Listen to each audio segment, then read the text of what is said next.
Greetings, Benjamin J. from BENZTRAINZ with another in the series. We're running the Lionel General 8005 and just did a quick experiment that worked, so I thought I'd do a quick video on it. This is that transition car I built.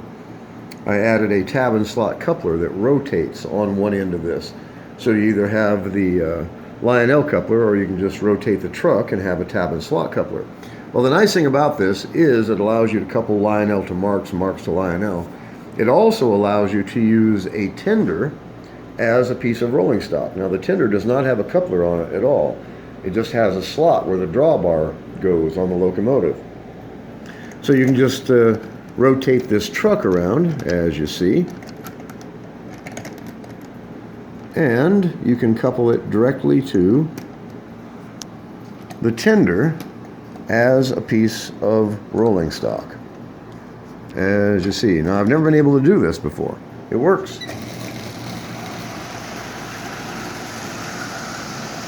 So, for the first time, you can run a Lionel tender as a piece of rolling stock.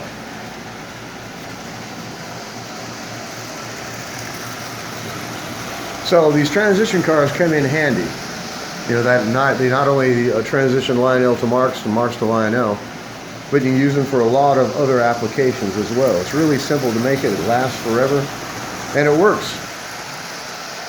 It's a great way to mix cars, that's for sure. You can run Lionel with Marx, you can run Marx with Lionel.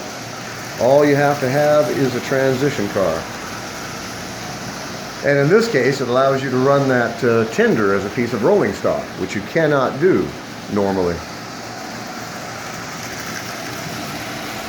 So just by adding that tab and slot coupler to that gondola, you can swing the Lionel coupler out, or you can swing the Marx coupler out. In this case, it's really great to be able to couple that gondola to that tender. Like I said, this way you can run it as rolling stock. You cannot do it any way else, unless you use some kind of mechanical connector, a wire tie, a piece of wire, or something. This way you can just roll out that tab and slot coupler and drop it directly into the slot on that tender, and allows you to run it as rolling stock. So anyway, I just wanted to do a quick video. It was an interesting discovery. So as always, if you have any questions, feel free to drop me an email, benztrains@gmail.com. And as always, thank you for watching.